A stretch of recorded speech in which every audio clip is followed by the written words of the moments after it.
Hi, I'm Spiders, and as a top player, I've spent a lot of time making builds, and consequently also making mistakes in my builds. As a result, I've learned a lot about what to do, and specifically for this video, what not to do when making your builds. Without any further wait, here are the top 3 most common build creation mistakes. Let's get into it. Alright, so the first mistake is one that is very common in relating to weapons, and I'd like to do a little demonstration to show just how common this mistake is. So, we take a look at the Deepwoken Discord here, and we go into Player General, and search for the 4 most recent curved blade builds. Here, you'll see, we got one here, another one here, one more here, and this one. Now I'd like you to look at specifically how many stat points they invested into their weapon each. Something you might notice is that for 3 out of the 4 builds, these players invested much more stat points into their weapon than required. That is eating up a huge chunk out of the stat points for their build. This is a pretty big problem, and I'll show you in a second why. Here I have a damage calculator pulled up. Comparing the difference between the damage of someone who just about reached the requirements for curved blade wins, and someone who invested extra into their weapon to get more damage. With 55 more stat points invested into their weapon, you only get around 3.6 more damage, which while it might be noticeable over the course of a fight, isn't really that much, especially when compared to the extra benefits from talents that you get from 55 stat points. Say for example, if you invested that 55 stat points into charisma instead of into your weapon,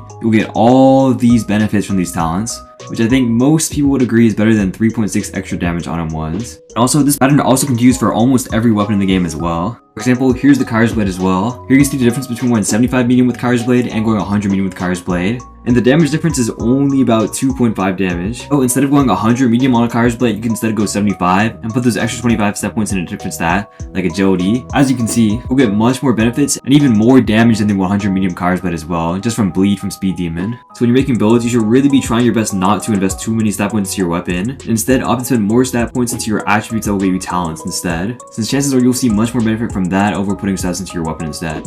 Now the next common mistake, yet one that I see all the time, but really hurts your build quite a lot, is not using a sidearm. Now I want to make it clear, every build should use a sidearm, because there are sidearms that directly benefit your build with 0 downsides. At least I'd say as long as you're light or medium weapon. Now for light weapon it's pretty clear, you're locked to one-handed stance, and using a sidearm does not do anything negative to your build. So since you're already one-handed stance anyway, you might as well either use a side gun, shield, or parrying dagger. Now shield is good, but it does have some downsides, so I wouldn't say that's good on every build. But parrying dagger and side gun on the other hand are, because for one, the parrying dagger literally just gives you a 15% increase in posture gain, with 0 downside as far as I'm aware. So if you're a light weapon and have nothing in your offhand, you might as well just run a parrying dagger, no reason not to. Alternatively, there's also side gun, which is really good on light weapons since it does a lot of damage and is just pretty much a free ranged offensive option. And the more offensive options the better, so might as well use it as well. So also a very good choice. Now for medium weapon on the other hand, it's not exactly so clear, since you aren't forced into one-handed stance, since you can choose between one-handed or two-handed.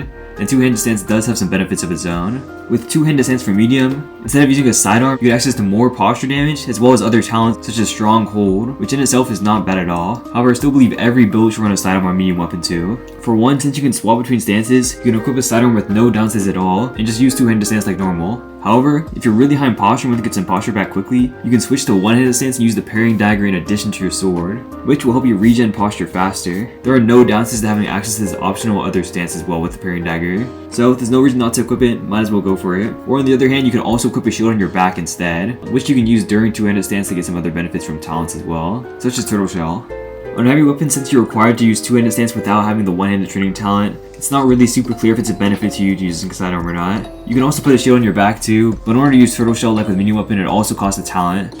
So this isn't directly a benefit like with a parrying dagger. So with heavy sidearms can also be good, but I wouldn't say it's needed on every build, so it's kind of up to you. Overall though, if your build can run a sidearm, it really should, since it's possible to run a sidearm that only has benefits and no downsides, being the parrying dagger. So make sure you don't forget about this, you pretty much always want to be running a sidearm, especially on light and medium builds. Now the last mistake that I'll be mentioning, but one that I still see a lot and is pretty important, is that certain talents are nerfed when using Shrine of Order. A lot of people don't know about this since this happened somewhat recently ago on December 22nd in a balancing change, where as you can see here, Reinforced Armor gives you reduced pen when you only have 65 fortitude, which of course is only possible if you use the Shrine of Order. And this is a pretty big deal because Reinforced Armor is half as effective if you use it with Shrine of Order as seen here, which is a pretty big decrease in effectiveness. This also applies to other higher investment talents such as All the Dead Gods or Collapsed Lung, so watch out with these talents specifically when using the Shrine of Order. Because of this, I'd recommend trying to get Reinforced Armor, Collapsed Lung, and All the Dead Gods post-Shrine if possible. Although if that's not possible in your build and you need the extra stat points, then I'd say it's okay to go them post-Shrine, although really not optimal. So yeah, a lot of people don't know about this since this wasn't mentioned in the game anymore, but only really in the patch notes. So make sure you don't forget about this when making your build. And there you have it. If you follow these 3 tips, I guarantee your builds will only see improvement.